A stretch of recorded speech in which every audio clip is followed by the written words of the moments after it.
Je suis né en 62 à Montfermy. Je suis un autochtone de pure race. J'ai passé ma vie à la ferme. Je suis allé à l'école d'agriculture. J'ai fait un BTS Axe, gestion d'entreprise en gros. Okay. Après, j'ai donné des cours d'agronomie. Entre-temps, j'ai fait un petit service militaire dans le Jura.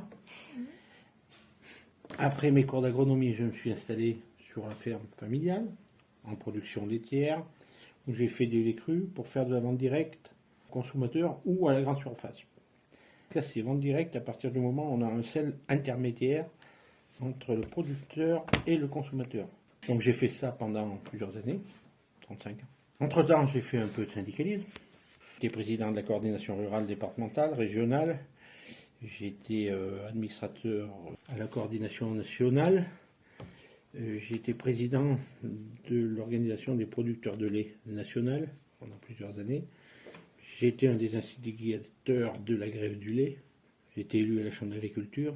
Je suis à mon 3e mandat. J'ai été vice-président pendant 6 ans, chargé de l'environnement.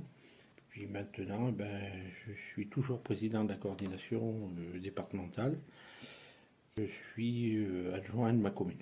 Alors ensuite, pour le reste, on va parler un peu plus d'environnement. Donc l'expérience d'environnement au syndicat de la coordination rurale déjà. Si vous voulez, on a une notion de l'environnement qui est légèrement différente d'un certain nombre d'environnementalistes. C'est-à-dire que on défend plutôt une agriculture locale, contrairement à la FNSEA qui défend une agriculture industrielle. On a une vraie tendance à défendre bec et ongle le bon sens paysan, ce qui ne va pas à l'envers de l'environnement. Et donc dans mon parcours où à la Chambre d'agriculture j'étais responsable de l'agronomie et de l'environnement, puisqu'on avait lié les deux. Donc j'ai œuvré pour un certain nombre de projets environnementalistes et pour qu'ils conviennent aux paysans et qu'ils soient faits dans le sens de la protection de l'environnement. C'est-à-dire que j'étais sur un certain nombre de contrats territoriaux qu'on a co-signés à l'époque. Contrats territoriaux qui font que on lie agriculture et environnement avec notamment souvent des diagnostics sur les espaces et la mise en place de mesures agro-environnementales. Voilà. Bon, alors il faut savoir que ces mesures agro-environnementales ouvrent droit à un certain nombre de lignes budgétaires pour faire le travail et pour payer des compensations aux agriculteurs. Donc, si vous voulez, on établit des compensations qui sont purement idéologiques par rapport à la réalité des choses. C'est-à-dire qu'on se base sur une agriculture intensive pour dire en perdant de l'intensivité, on va vous faire une compensation financière. Donc c'est un peu le souci, à mon avis, de ces choses-là. Non pas que je sois contre les mesures compensatoires, on est bien d'accord, c'est pas mon boulot de syndicaliste, mais que je pense que quand on agit de la sorte, on ne met pas forcément en adéquation l'intérêt de l'agriculteur par rapport au système environnemental et où on a plutôt l'impression par moment de faire fonctionner une tirelire et qu'on est sur des positions purement financières des agriculteurs. Et c'est vu comme ça par ceux qui mettent en application et c'est pas toujours vu comme ça par les paysans. Alors si je vous dis ça, c'est parce que j'ai été au centre d'un certain nombre de décisions sur les contrats territoriaux, notamment sur le SMAD, où on a mis en place un programme environnemental et climatique qui correspond ensuite à un diagnostic de territoire, à un certain nombre de mesures de besoins, et qui ouvre la voie vers des MAEC, c'est-à-dire des mesures environnementales et climatiques. PAEC, c'est le diagnostic de territoire, c'est ce qu'on veut, donc c'est un EPCI qui est maître d'œuvre en général. Et donc à partir de là, on ouvre un certain nombre de mesures, on va chercher des crédits, qui sont des crédits européens, qui transitent par la région et qui sont ensuite reversés, soit pour le paysan, soit pour les organismes qui font les études et qui mettent en place les mesures, parce qu'il y a des études ferme par ferme, des diagnostics de ferme, donc tout ça est payé par le système. Et Les grosses sources de financement, en général, sont l'Europe par le FEDER, par la région, et souvent les agences de l'eau, pour tout ce qui est politique de l'eau. On avait donc un certain nombre de mesures sur le SMAS, donc on avait des mesures herbes, extensives, protection des prairies sèches, des bords d'eau, etc. Et on avait des mesures, plutôt des mesures système. Par exemple, on avait un zéro phyto, que j'ai fait pendant 5 ans, c'est-à-dire qu'on devait toucher une certaine somme, chez moi ça faisait 7 000 € par an, sur la totalité des terres arables pour ne pas mettre de produits phytosanitaires. Zéro, c'est zéro. Donc voilà, ces mesures n'ont pas été reconduites. Donc on avait ces mesures-là, donc c'était des mesures d'extensivité, de maintien du territoire ouvert, de maintien de pratiques. Et souvent, beaucoup de gens qui sont rentrés dans ces pratiques, en fait, qui ont pris la prime, et moi le premier, hein, mais c'était des pratiques qu'on avait déjà. Ça ne nous a pas changé notre système. Donc si, le zéro phyto a changé le système, parce qu'on n'en a plus mis, on en mettait. Mais les mesures d'extension, en fait, on avait déjà des pratiques qui correspondaient au cahier des charges, donc ça n'a même pas changé grand-chose pour nous. Sauf que ça a évité qu'on aille vers des mesures plus intensives. Si vous regardez ce qui se passe, je vais vous dire, demain, on met un coup de glyphosate, on passe un nom la boue, on peut mettre du maïs à Pangibou. Et si vous faites une marche maïs par rapport à une marche foin, il n'y a pas photo. Hein. Vous voyez. Après, ça ne va peut-être pas forcément durer longtemps, mais bon, nous, les paysans, on sait faire beaucoup de choses. Hein. La limite du système et l'environnement. Moi, j'ai des vaches qui sont sur des zones où on était à 0 azote, 0 engrais, 0 tout. 0 tout, pâture plus. Pâture simple. J'ai une parcelle à Chambois où on fait ça depuis sans prime, sans rien. C'est juste que c'est loin, qu'il faut y aller. Donc j'y mets les vaches, terminé. Alors, il faudrait qu'on y passe un peu de broyeur parce qu'on a un problème, c'est les sangliers qui nous détruisent les pelouses et c'est un peu le bordel. Mais autrement, ce que j'ai remarqué à Chambois, c'est que sur un système dit extensif, on est à un UGB de l'hectare, sans aucun apport. C'est-à-dire qu'un hectare de prairie tient une vache. Un peu moins, un peu plus, suivant la valeur des chiens. Et alors, par contre, ce qu'on remarque, sur mon fermier, je l'ai remarqué, c'est que quand on fait comme ça, tout pâture, broyage, qu'on n'exporte rien, et ben, on a un système écologique qui se met en place doucement. On a une flore extrêmement variée et on a de l'herbe qui pousse, qui vient toute seule. Il y a juste à travailler un petit peu. Alors après, il faut ranger, roncer des bricoles à faire. Mais on arrive quasiment à 1 UGB à l'hectare sans aucun intrant. On pourrait peut-être progresser en mettant un peu de chaux, en faisant... Vous voyez, mais ça veut dire que la flore s'adapte et que dès l'instant où on fait de la fauche et on ramène, là, c'est différent, il faut travailler autrement. Mais si on est sur un système pure pâture, on est sur un système qui se stabilise écologiquement. Bon, alors, je vais aller un peu plus loin maintenant. Je vais vous expliquer 2-3 choses que j'ai vues, moi, à mon échelle humaine, qui est d'une 50aine d'années, et qui me frappent aujourd'hui particulièrement. Moi, j'ai vu les puits en feu. C'est-à-dire qu'au mois d'août, au mois de mars, les bergers montaient et ils foutaient le feu, partout. Ils foutaient le feu sur les puits.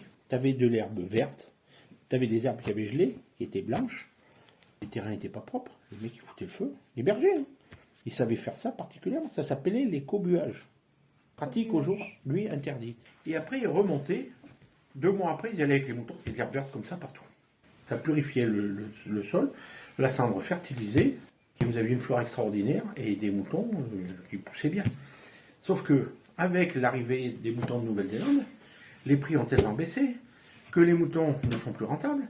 En plus, on avait une race ici qui s'appelait la Rava, qui était hyper adaptée aux montagnes.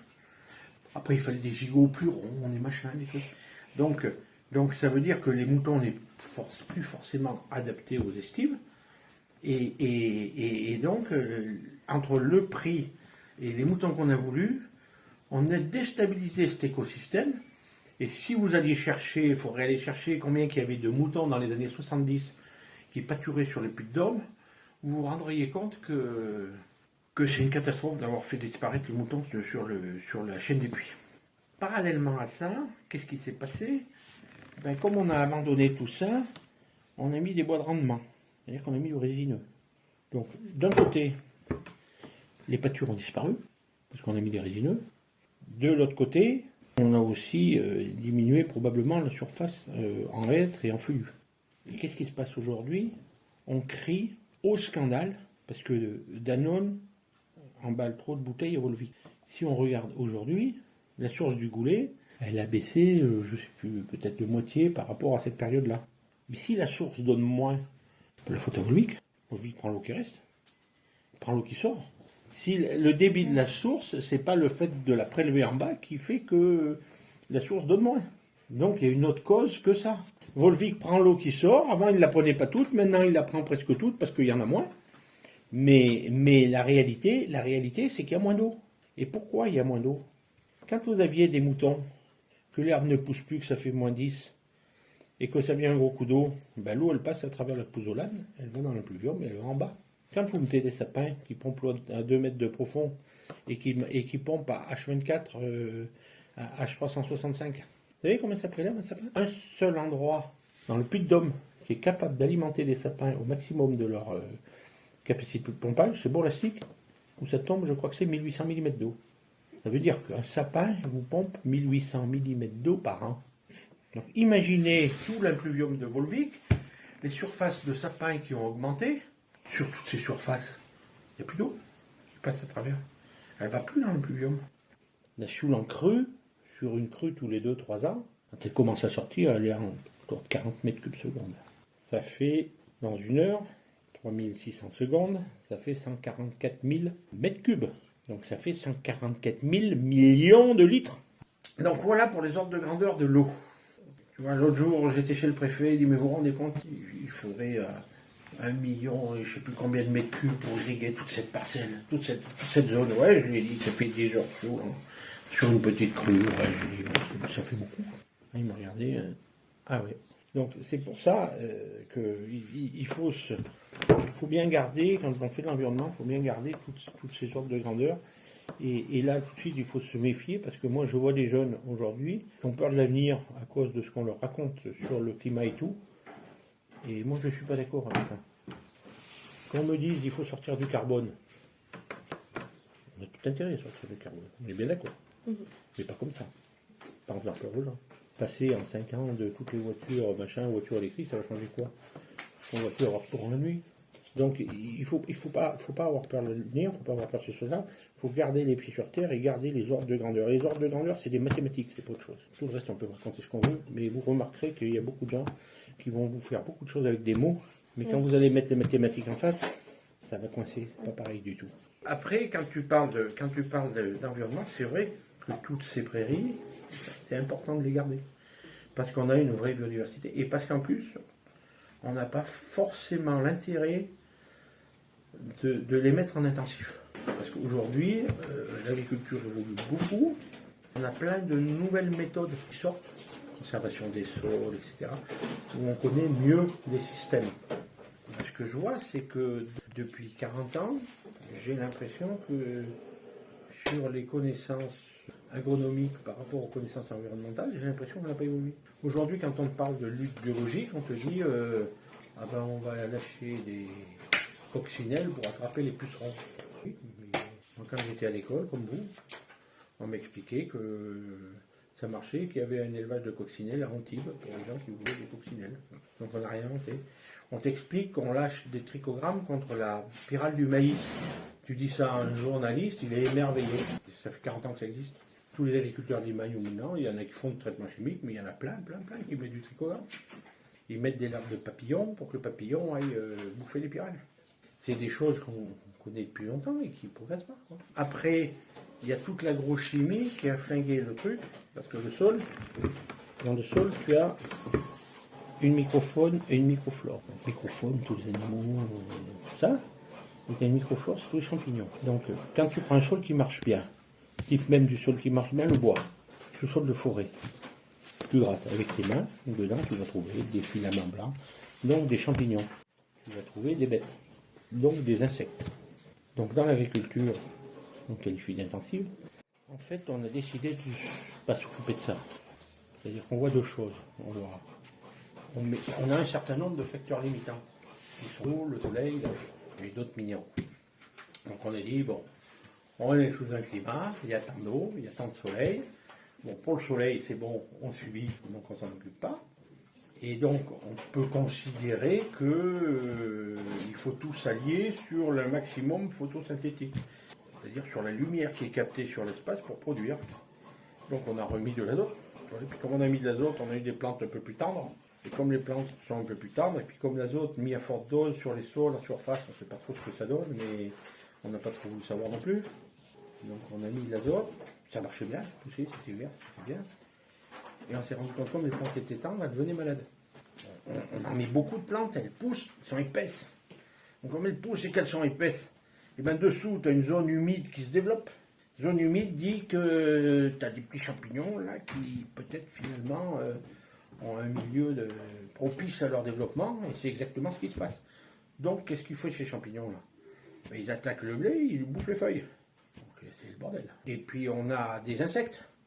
Mais comme les insectes, il y a une espèce d'insecte qui va s'adapter au truc et qui va dire putain là il y a du casse-croûte, et en plus les feuilles sont tendres, on va tout manger. Donc qu'est-ce qu'on a fait là-dessus? On a balancé à donf des insecticides. On a balancé à donf des fongicides. Et nous, paysans, tous les grands ingénieurs de l'INRA qui nous expliquent comment il faut faire maintenant, nous ont expliqué qu'il fallait mettre des insecticides et des fongicides. Qu'est-ce qui s'est passé? Les insecticides, il y a ceux qui sont en haut qui t'emmerdent, qui bouffent les plantes, mais il y a ceux qui sont en bas qui t'aident, qui ne les aiment pas forcément. Les maladies, les champignons, il y a ceux qui sont en haut qui t'emmerdent, qui te bouffent les plantes, mais il y a ceux qui sont en bas, qui t'arrangent bien, qui périssent. D'un coup, tu as réglé le problème avec la chimie. Mais en réglant le problème avec la chimie, tu l'as pas réglé, tu l'as déplacé. Tu l'as déplacé. Et tout ça pour essayer d'obtenir un maximum de rendement. Et pourquoi on veut obtenir un maximum de rendement? Parce que quand les prix sont bas, il faut que tu couvres tes frais. Pour couvrir tes frais, il faut que tu fasses du rendement. Pour faire du rendement, il faut que tu aies des assistances quelconques pour avoir la sécurité du rendement. Donc les mecs, si les marges étaient petites, ils ont mis un peu plus d'azote pour avoir un peu plus de main. Comme ils avaient plus d'azote, comme il y avait plus d'azote, il y avait plus de maladies. Comme il y avait plus de maladies, ils ont mis des produits. Et puis c'est le truc sans fin, tu vois. Et donc on est arrivé à des gens qui pouvaient se contenter d'un désherbage, qui sont passés à un désherbage, un fongicide, deux fongicides, trois fongicides, un insecticide, deux insecticides. Et puis après, le Big Brother de la chimie leur livrait ce qu'on appelle l'agriculture intégrée. Le paysan, on lui amène la semence, le fongicide, l'insecticide, le machin, le pack complet, on lui dit avec ça, t'as pas de problème.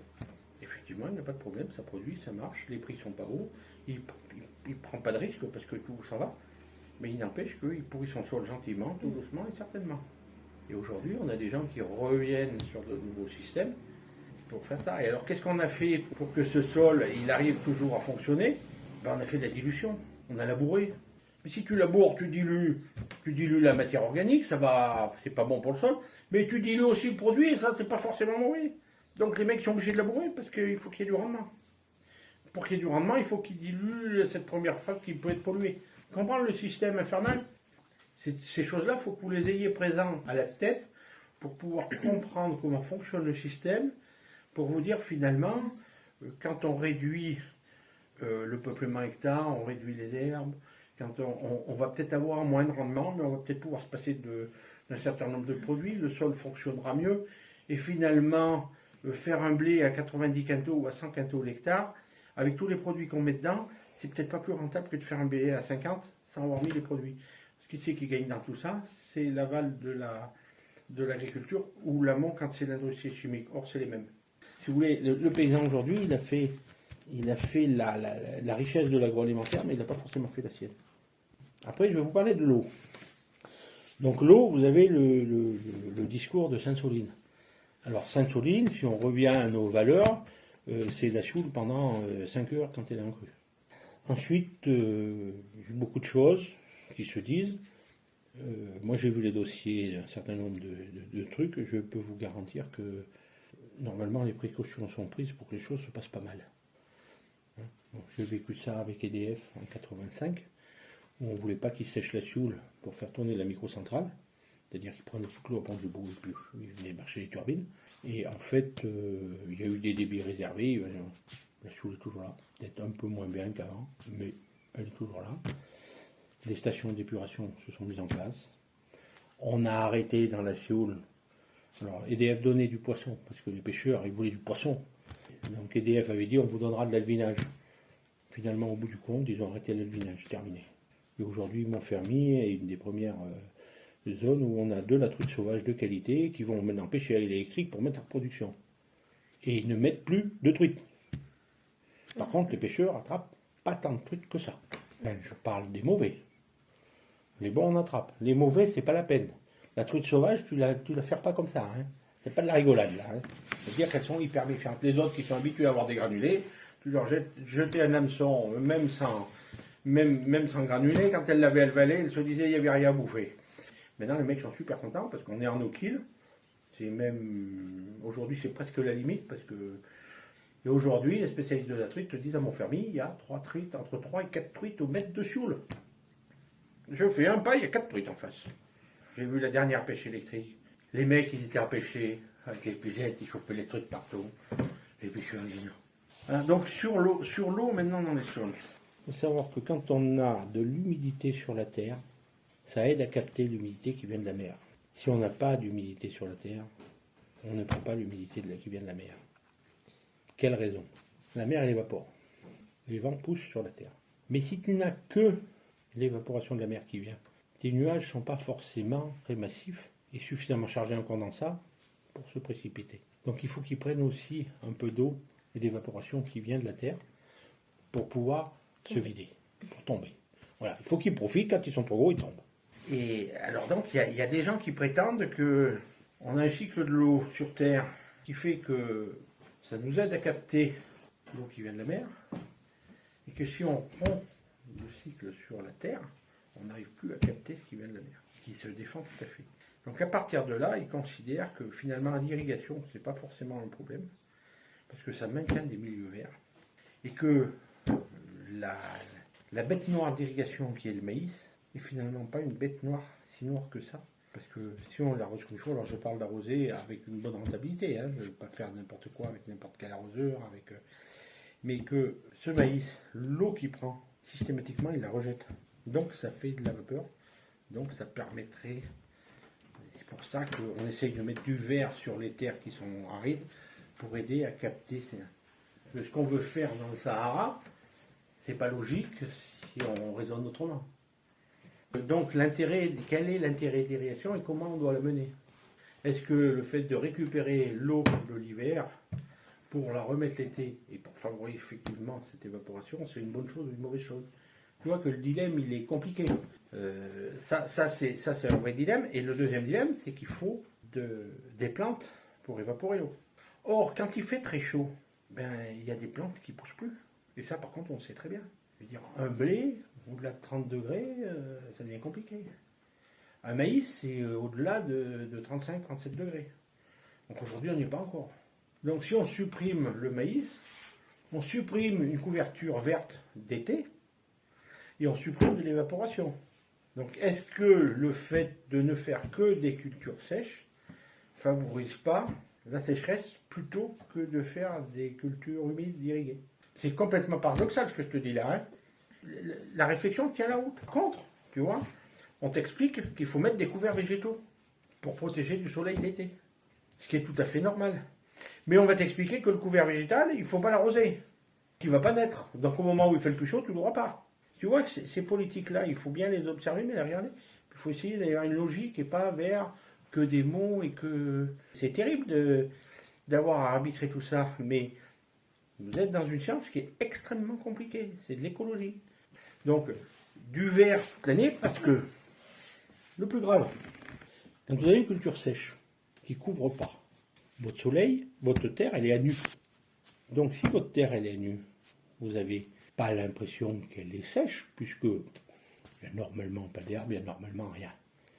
Sauf que qu'est-ce qui se passe sur votre terre? Si vous êtes sur une terre noire en Limagne, particulièrement, la température du sol monte avec le soleil. Elle monte à détruire les bactéries de surface. Donc toute votre microfaune, votre microflore qui est en haut, et elle dérouille. Et elle dérouille complètement. Et toute cette vie-là, si vous avez une grosse sécheresse, toute cette vie peut s'arrêter. Et là, vous la ferez repartir qu'à partir des bactéries qui sont les plus profondes, qui ont été suffisamment humidifiées, mais dont les populations vont être extrêmement réduites. Donc si l'année suivante, vous voulez faire du rendement, vous n'avez pas d'autre choix que de mettre de l'engrais. Donc maintenir un couvert végétal, c'est indispensable. C'est indispensable. J'irai même plus loin, il faudrait même le semer avant la récolte. Pour qu'il puisse naître dans le blé, il y a des gens qui le font. Ils sèment du sarrasin avant la récolte du blé. Donc s'il y a une petite pluie Le sarrasin, il est long, il commence à pousser. Vous passez avec la batteuse, il a l'air. On peut parler de l'intérêt des l'INRAE, là, ça y est, après les avoir fait tout arracher, on commence à penser qu'il faut replanter. Alors, quel est l'intérêt des haies? C'est comme l'intérêt des bandes. À mon avis, dans les terrains, on devrait systématiquement mettre des bandes floristiques, faunistiques. Et ça, c'est extrêmement facile à faire. Mais oui, vous auriez une bande de 3 mètres ou de 4 mètres dans une grande parcelle de 40 hectares. Vous auriez une bande tous les 30 mètres de fleurs et de choses. À mon avis, ça nous permettrait de nous passer d'une partie des insecticides. Parce qu'on aurait, là des abris. Et puis, après, vous avez tout l'intérêt de la haie. En Limagne, moi je me suis battu, mais si j'avais fait planter tout ce que je pouvais, ça serait été bien. Si vous voulez, l'arbre, quand vous êtes dans une zone où il y avait de l'humidité en profondeur, si vous mettiez par exemple de la saule, de l'aulne, en bordure de talus, première chose, ça évite d'entretenir les talus, les fossés. Deuxième chose, ça maintient des hôtes qui peuvent être utiles aux paysans, des trucs comme ça, qui peuvent être utiles pour lutter contre les autres parasites du blé. Parce que comme les autres ne sont pas tout seuls, et ben en fait ils ne développent pas. Et le troisième intérêt, c'est que quand on connaît la productivité d'1 km de haie en bois, et ben, un gars avec 1,5 km de haie chauffe toute sa vie. La productivité d'1,5 km de haie, si vous avez un chauffage en plaquette par exemple, une chaudière à plaquette, ou une maison normale, hein, de 2 ou 3 gamins, si vous avez 1,5 km de haie, vous pouvez chauffer vous chauffez toute votre vie avec ce 1,5 km. C'est-à-dire que vous allez en couper 100 mètres tous les 15 ans. Donc 100 mètres tous les 15 ans, 1,5 km. Vous revenez au bout de 15 ans. Alors la haie, là, il ne faut pas la foutre à les barreuses et la détruire. Vous laissez pousser gentiment, ça se passe tout seul, ça va bien. Et après, vous venez avec des machines. Aujourd'hui, il y a les machines pour faire tout ça. Hein. Le mec, dans une après-midi, il vous coupe vos 100 mètres de haie, même pas, il vous les met en plaquette, il vous les met dans le garage. Vous pouvez chauffer tout l'hiver. Ça, c'est un autre intérêt de la haie. Donc la haie n'a que des intérêts.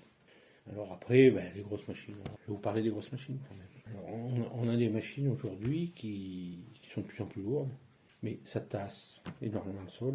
Et là encore, ça détruit la vie biologique sur la partie où elle passe. Bon, alors maintenant, ils sont en train de régler le problème, c'est-à-dire qu'ils disent, bon, finalement, on va pas s'emmerder, on va passer toujours au même endroit dans le champ et on ne travaillera pas. On considérera que les 2 mètres de pneus tous les 15 mètres, c'est perte et profit. Mais ça pose un vrai problème parce qu'après, pour reprendre les sols et tout, on bousille tout. Donc les machines trop lourdes, c'est un problème parce que ça tasse fondeur. Après, il faut passer les décompacteurs, il faut passer. Donc voilà, on devrait avoir des machines toutes petites avec des très gros pneus. Et voilà, c'est avec tout ça qu'il faut qu'on jongle et qu'on se débrouille. Je pense quand même que la limitation du travail du sol, c'est une chose extrêmement importante. Je suis un petit peu contre l'arrêt du glyphosate, parce que pour moi, c'est un outil politique. Et je pense que vu les doses aujourd'hui qu'on peut utiliser, hein, puisqu'on descend de 8 hectares maximum, c'est 2 litres hectares qui vous économisent à l'hectare 30-40 litres de gasoil. Et je pense que c'est une erreur parce que on pouvait en limiter l'utilisation, c'est d'ailleurs le cas tout de suite, hein, mais compte tenu du bénéfice qu'on peut avoir, je pense que le bilan bénéfice-risque est important parce que ça pouvait amener un certain nombre d'agriculteurs à réduire l'utilisation de produits phytopharmaceutiques. Je pense qu'à faible dose, il n'a pas un gros impact sur la vie biologique du sol. Toujours est-il que c'est compliqué de trouver des études qui vont dans ce sens-là. Sur l'impact toxicologique, il a été surfait, parce que tous les procès qu'on a eus de gens qui ont déposé plainte parce qu'ils avaient été empoisonnés par le glyphosate, en fait, c'était pas le glyphosate. Beaucoup de gens ne le savent pas, mais en fait, le glyphosate a un mode de fonctionnement. C'est-à-dire que tu mets du glyphosate et avec, tu mets ce qu'on appelle d'autres produits qui sont des surfactants. C'est-à-dire que c'est des produits qui vont permettre aux désherbants de s'étaler, de coller à la feuille, voilà. Et là, par contre, on sait que les surfactants étaient extrêmement toxiques. Donc aujourd'hui, on a des surfactants qui sont beaucoup moins toxiques. Donc, si tu veux, on fait le procès du passé en appliquant un procès au présent. Mais sincèrement, je pense qu'on peut garder ce produit comme solution, mais bien sûr qu'il faut en réduire l'utilisation, parce que étant un produit efficace, il a été diffusé beaucoup trop. C'est extrêmement compliqué. Mais c'est vrai qu'en en agriculture de conservation des sols pour récupérer objectivement, pour aller vers ce type d'agriculture qui minimise l'utilisation d'intrants, c'était pas le premier produit à supprimer, j'y crois pas. Je pense que les insecticides et les fongicides sont beaucoup plus toxiques. Alors pour les gens, j'en sais rien. Pour le sol, c'est sûr. Moi, à la Chambre d'agriculture, j'ai plusieurs fois, j'ai dit, je veux que vous me fassiez des études sur la vie biologique des sols pour regarder. Mais les équipes agronomiques sont tellement bassinées à l'agro-industrie que moi, j'ai vu des mecs un jour, et je leur dis, la vie biologique, là, ça marche comment en pleine? Le mec, il est planté ses 2 fourches télescopiques là, pour lever la terre. Et il me dit, bah non, regarde, il me dit, regarde, il y a des vers. Oui, il y avait un asticot qui se promenait là, probablement shooté à je sais pas quel produit. Et j'ai dit, ah ben, je lui dis, tu sais, moi je vais t'expliquer quelque chose. Hein. Moi, quand on labourait avec mon père il y a 40 ans, moi je suivais derrière pour empoisonner les taupes, donc je ramassais les vers de terre, parce qu'on empoisonnait les vers à la strychnine, et après on était dans les trous de taupes. Et donc on ramassait les boîtes de petits pois de vers de terre. Mon père avait fait 50 mètres avec la charrue, un socle. J'avais ma boîte de petits pois de verre. Hein. J'ai dit là, tu peux courir un moment. Hein. Tu vas courir un moment pour trouver ta boîte de petits pois de verre. Hein. Et il me disait, c'est bon. Ben non, c'est pas bon. C'est évident, c'était pas bon. Moi, je crains beaucoup que les restrictions d'irrigation produisent... alors après, quand il n'y a pas d'eau, il n'y a pas d'eau. Mais empêcher d'en stocker un peu, je trouve qu'il y a des pratiques qui ne sont pas bonnes. La pratique de détruire tous les étangs, pour moi, c'est pas une bonne pratique. Faut les mettre aux normes, faut faire en sorte qu'ils n'abîment pas les ruisseaux, mais ça, c'est du cas par cas. Là, tu vois, on va utiliser un système, par exemple, on t'explique qu'il faut prendre l'eau au fond de l'étang pour la mettre dans le ruisseau, pour sauvegarder les poissons du ruisseau.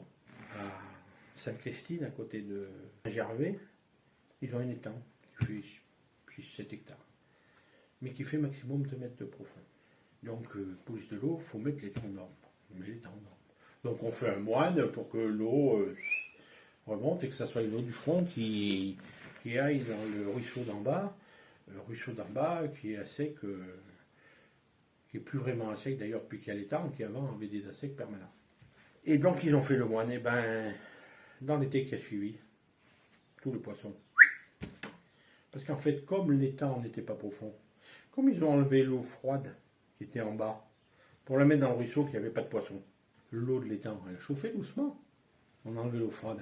Donc les poissons, au lieu d'aller se mettre en bas et d'essayer de récupérer le peu d'oxygène qu'il y avait dans l'eau qui était froide, se sont retrouvés en haut avec de l'eau désaturée en oxygène et les poissons sont morts.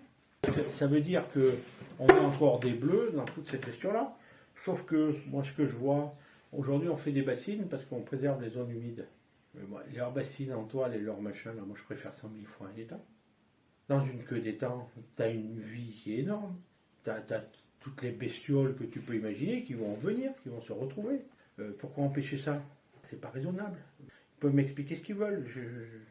Alors on applique des choses, évidemment, que les plans d'eau, ça pose problème. Vers pour les Orgues, là-bas, il y a 5 ou 6 plans d'eau qui descendent les uns dans les autres, dans des systèmes de tuyaux. Ce qui fait que le dernier, au fond, c'est un vrai bassin de décantation. Tu retrouves des taux de phosphate qui sont énormes, l'eutrophisation, elle ne peut plus se baigner. Mais bon, tu ne peux pas étendre ça à toutes les zones, quoi. Je veux dire, pour avoir l'eutrophisation, il faut qu'il y ait déjà du phosphore et de l'azote. Le gros problème de l'eutrophisation, c'est le phosphore. Je me suis battu sur impossible de changer, sur le césalier, sur toute la zone Saint-Nectaire. Arrêtez de faire systématiquement des lavages de machines à traire à l'acide phosphorique. Les machines à traire sont lavées à l'acide phosphorique. Qu'est-ce que c'est que tu as le plus qu'apporte d'eau de phosphore dans la flotte? Les lessives de machines à traire. Les lessives de machines à traire à l'acide phosphorique. Pourquoi on met de l'acide phosphorique? Pour enlever la pierre de lait. C'est-à-dire la partie calcaire du lait qui se dépose dans les tuyaux et qui durcit, ça fait ce qu'on appelle la pierre de lait. Cette partie-là de pierre de lait, elle n'existe pas quand tu laves avec des eaux dures, avec des eaux qui n'ont pas de calcium. Si les eaux là-haut, elles n'ont pas de calcium. C'est pas les eaux en bas de plaine qui sortent de la Marne. Elles ne sont pas chargées en calcaire. Donc il n'y a aucune raison d'utiliser de l'acide phosphorique en permanence, une fois sur deux, dans les tuyaux. Il n'y a aucune raison. Ben non, comme ça, ils n'ont jamais changé, ils n'ont jamais voulu changer. Il a essayé de faire une désinfection alcaline, ça suffit bien. Le chlore, déjà, c'est déjà pas bon, alors il n'est pas la peine d'en rajouter. Mais tu vois, je veux dire, tu peux en enlever une, mais non, on n'enlève pas. Voilà. Donc, après, on te dit, c'est l'azote. Non, l'eutrophisation. Moi j'ai lu des rapports d'un mec de Kalinra de Rennes, à Rennes, et qui disait que tant qu'on n'aurait pas réglé le problème du phosphore, on n'aura pas réglé le problème de l'eutrophisation et des algues vertes. D'ailleurs, le problème des algues vertes, avec tous les plans azote et tout, il n'est toujours pas réglé. Mais il ne le sera jamais. Il ne sera jamais pour la bonne raison que les algues arrivent à capter leur azote toutes seules. Elles n'ont pas besoin qu'on leur en amène. Et donc le seul facteur limitant qu'il peut y avoir dans la prolifération des algues, c'est le phosphore. Ça pose un problème énorme de cibler le phosphore. Parce que là-haut, tu as toutes les fermes font du cochon. Le cochon, c'est un lobby énorme. Et donc si on commence à dire que c'est le phosphore, comme tous les lisiers de cochons sont hyper chargés en phosphore, eh ben ça pose problème. Et ça pose le problème des lessives, qu'on refuse d'interdire en France les lessives au phosphate, alors que tu vas dans les pays nordiques, les phosphates sont interdites. Donc j'ai fait des MAE extensifs sur herbe et zéro phyto. Sur la zéro phyto, c'est compliqué à gérer sur le long terme. Mais on a des possibilités dans les rotations de montagne avec des cycles sur les 5 ans. Moi j'ai eu des problèmes sur les parcelles où on fait beaucoup de céréales ou maïs, où là on finit par avoir des soucis. Par contre, j'ai mis des choses en place, alors après c'est les problèmes de temps, mais tu vois par exemple si tu fais tes préparations de sol par temps ouvert, il y a beaucoup moins de mauvaises herbes.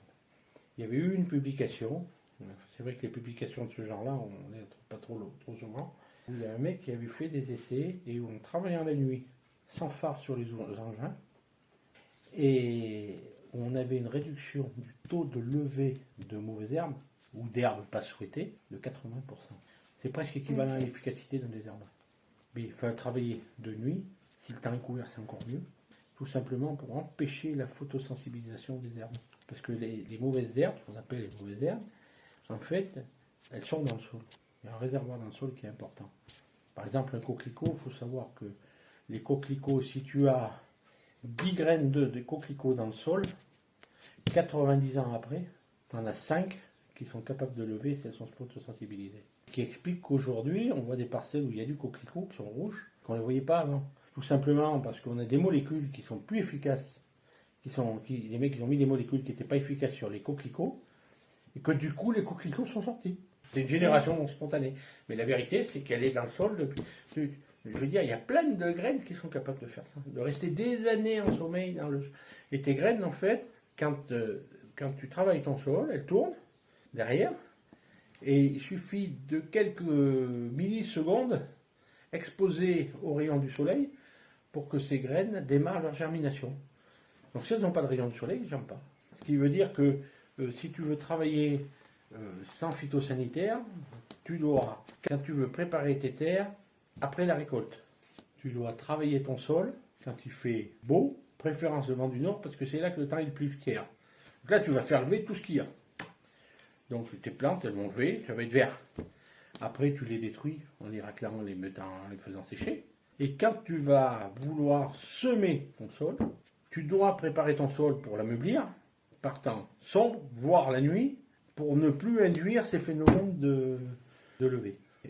J'avais une parcelle derrière, là, 6 hectares, je l'ai préparée de nuit, toute. J'ai attaqué à 22 heures, tout fait la nuit. Je suis allé semer. Bon, ça vient, le lendemain, j'ai passé avec mon semoir.